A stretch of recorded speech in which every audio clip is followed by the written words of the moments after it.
Welcome to Matrusri educational academy అండి. మనము maths 2Bలో భాగంగా లాంగ్ ఆన్సర్ క్వశ్చన్స్ అండి. ఇది క్వశ్చన్ నెంబర్ 18 అండి. ఇది ఫస్ట్ క్వశ్చన్ వచ్చి మనకి కాన్సైక్లిక్ మీద ఉంటుందండి. Find the value of C. ఇది సో మెనీ టైమ్స్ ఇచ్చాడండి. ఇది ఫస్ట్ క్వశ్చన్ ఇది లేకుండా పేపర్ ఉండదు. అలాగే రెండో క్వశ్చన్ వచ్చి find the equation of the circle passing through 3 points ఇచ్చినప్పుడు సర్కిల్ ఈక్వేషన్ ఫైండ్ అవుట్ చేయడం అండి.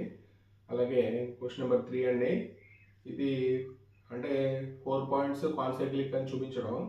అంటే 3 పాయింట్స్ తీసుకొని సర్కిల్ ఈక్వేషన్ ఫైండ్ అవుట్ చేసి 4th పాయింట్ దాని మీద ఉంటే అది ఏమవుతుంది, సాటిస్ఫై అవుతుంది. దాన్ని ఏమంటామంటే ఆ పాయింట్స్ని కాన్సైక్లిక్ పాయింట్స్ అంటామండి. అలాగే 4th క్వశ్చన్ అండి. Find the equation of the circle passing through 2, -3 and -4, 5 and having centre on 4x + 3y + 1 = 0. ఇది క్వశ్చన్ నెంబర్ 4 అండి.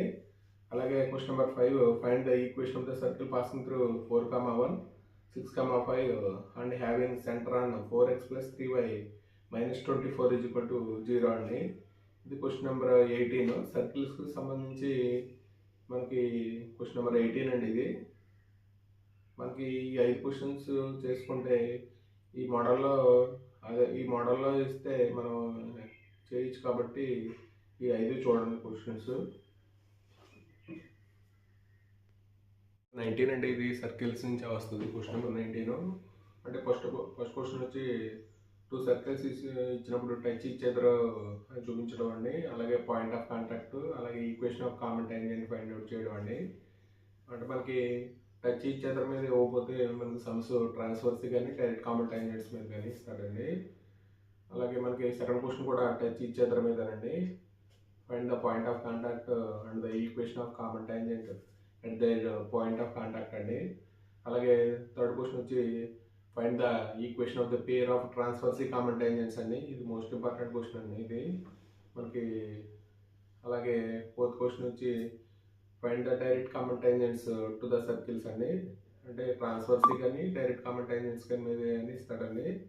అలాగే ఫిఫ్త్ క్వశ్చన్ వచ్చి find the equation of the circle which touches the x² + y² - 2x - 4y - 20 = 0 externally at 5, 5 with radius 5 అండి. ఇది మనకి question number 5 కింద.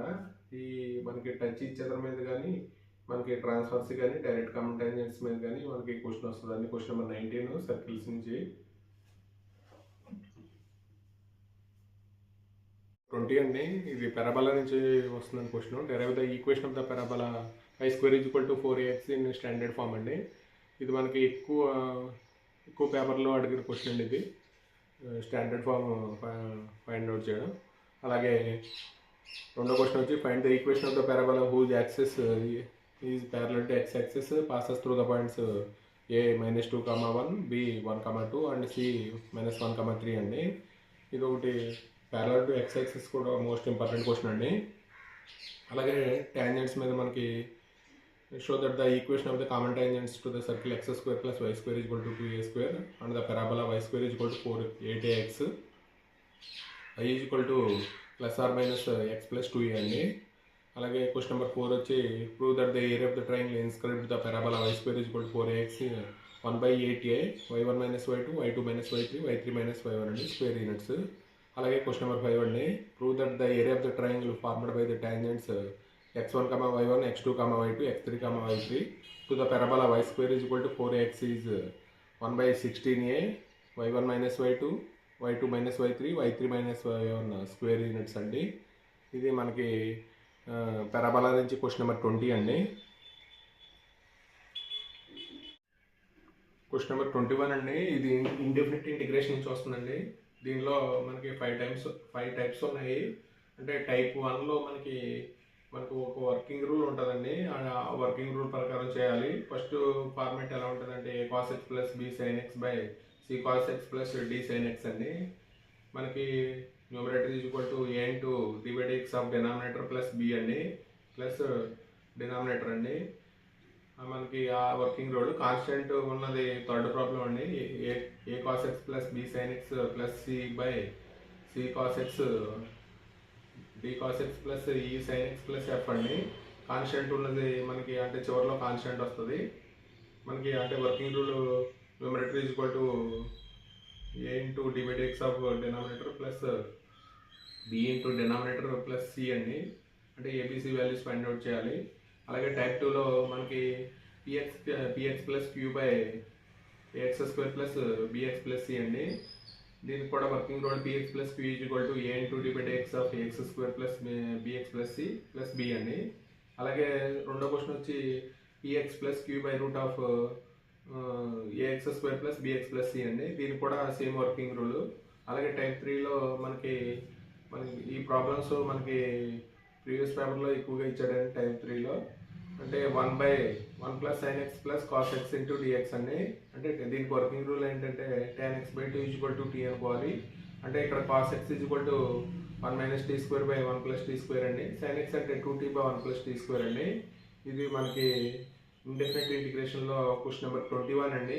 ఈ 3 types చేసుకుంటే సరిపోతుందండి క్వశ్చన్ నెంబర్ 21కి సంబంధించి. క్వశ్చన్ నెంబర్ 22 అండి. ఇండెఫినెట్ ఇంటిగ్రేషన్లో మనం రిడక్షన్ ఫార్ములాస్ అండి. అంటే మనకి సైను, కాసు, అలాగే ట్యాను, అలాగే కొసీకంటు, సీకంటు, కాటుకి సంబంధించి మనకి ఈ 6 రిడక్షన్ ఫార్ములాస్ మీద క్వశ్చన్ కంపల్సరీ గ్యారంటీగా వస్తుందండి. ఇది క్వశ్చన్ నెంబర్ 22. ఈ 6 ప్రాబ్లమ్స్ చేసుకుంటే మనకి ఒకటి గ్యారంటీ అండి. అంటే ట్యాను, కాటు మనకి ఈజీగా ఉంటుంది. సైను, కాసు, అలాగే కొసీకంటు, సీకంట్ అండి. ఇది మనకి కంపల్సరీ వచ్చి క్వశ్చన్ అండి. క్వశ్చన్ నెంబర్ 22 ఇండెఫినెట్ ఇంటిగ్రేషన్లో రిడక్షన్ ఫార్ములాస్. అంటే మనం సర్కిల్స్ నుంచి 2 క్వశ్చన్లు అటెంప్ట్ చేసిన, అలాగే పారాబోలా నుంచి స్టాండర్డ్ ఫామ్ చదువుకున్న, అలాగే ఇండెఫినెట్ ఇంటిగ్రేషన్లో కంపల్సరీ వచ్చి క్వశ్చన్ అండి. ఇది 4 ఎస్ఏ అవుతుంది. ఒక 5 ఎస్ఏ వచ్చి మనం మిగతా చాప్టర్లో చూసుకుంటే సరిపోతుందండి. మనం 5 క్వశ్చన్లు అటెంప్ట్ చేయాలి. 7కి 5 క్వశ్చన్లు అటెంప్ట్ చేయాలి. క్వశ్చన్ నెంబర్ 23 అండి. ఇది డెఫినెట్ ఇంటిగ్రేషన్ నుంచి వస్తుంది మనకి సమ్. అంటే క్వశ్చన్ నెంబర్ 23లో మనకి అంటే రిపీటెడ్గా సమ్స్ రావండి ఇవి. అంటే ఒక్కోసారి ఒక్కొక్క మోడల్ ఇస్తాడు క్వశ్చన్. క్వశ్చన్ నెంబర్ 1 సంబంధించి W to 0 to 1 log 1 plus x by 1 plus x square into dx అండి. ఇది ఎక్కువగా రిపీట్ అయ్యే క్వశ్చన్.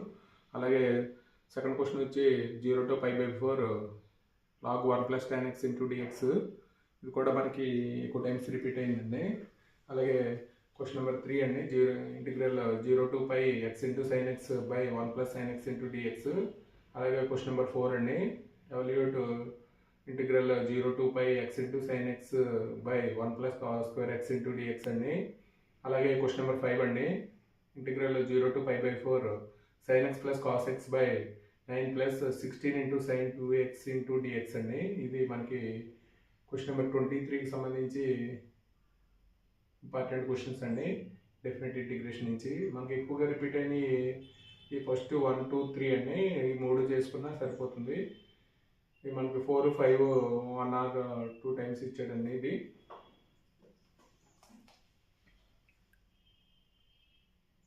క్వశ్చన్ నెంబర్ 24 అండి. డిఫరెన్షియల్ ఈక్వేషన్స్ నుంచి వస్తుందండి క్వశ్చన్ ఇది. అంటే మనకి రిపీటెడ్గా మనకి homogeneous, non homogeneous, linear differential equation మీద వస్తుందండి సమ్ ఇది. అంటే ఫస్ట్ క్వశ్చన్ వచ్చి solve 1 plus y square into dx is equal to tan inverse y minus x into dy అండి. Find the equation of the curve whose gradient is dy by dx is equal to 1 y by x minus cos square y by x and which passes through the point 1, 4 అండి. అలాగే third question వచ్చి solve the differential equation x square plus y square into dx is equal to 2xy into dy అండి. అలాగే fourth question వచ్చి solve the differential equation x square minus y square into dx minus xy into dy is equal to 0 అండి. అలాగే solve the differential equation dy by dx is equal to 3y minus 7x plus 7 by 3x minus 7y minus 3 అండి. ఇది మనకి అంటే ఎక్కువగా మనకి homogeneous, non homogeneous plus linear differential equation మీద ఉంటుందండి క్వశ్చన్ నెంబర్ 24. ఇది మనకి క్వశ్చన్ నెంబర్ 18 to 24 క్వశ్చన్స్ అండి. అంటే ఒక్కొక్క దాంట్లో మనం 4 or 5 క్వశ్చన్స్ చెప్పుకున్నామండి. ఇవి చేసుకున్న మనకి ఒక 4 to 5 క్వశ్చన్స్ అటెంప్ట్ చేయగలుగుతారండి. మొత్తం అంటే అన్ని చాప్టర్లో క్వశ్చన్స్ అటెంప్ట్ చేయాలి. అంటే ఒక 5 క్వశ్చన్స్ కాకుండా ఇది 7 క్వశ్చన్స్ ఇంపార్టెంట్ క్వశ్చన్స్ చేసుకుంటే మినిమం 4 or 5 క్వశ్చన్స్ అటెంప్ట్ చేయగలుగుతారు. ఈ వీడియో కనుక నచ్చితే మీ ఫ్రెండ్స్కి కొద్దిగా షేర్ చేసి లైక్ చేయండి, సబ్స్క్రైబ్ చేయండి. సబ్స్క్రైబ్ చేయట్లేదండి చాలామంది, కొద్దిగా మనకి సపోర్టివ్గా ఉంటుంది. Thank you for watching this video.